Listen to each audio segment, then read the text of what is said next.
Hi guys! So kakatapos ko lang pumaligo niya kaya binunasan ko muna yung hair ko kasi basa pa din.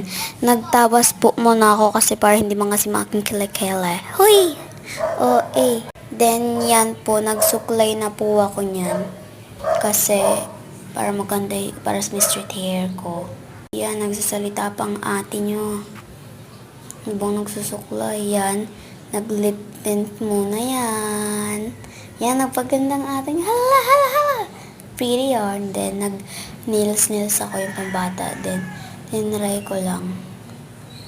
Kulay green po. Maganda pala siya, guys. Example lang yan dito sa amin eh. Yan, nagpagandang atin niya. Huy! Walang ganyan. Inutusan pa po ko ni mami. Isang pa yung towel namin. Yan. Ako kasi yung huling gumamit kasi sinampay ko na lang. Yan lang, guys. Bye-bye! Bye! Pakit pa yarn.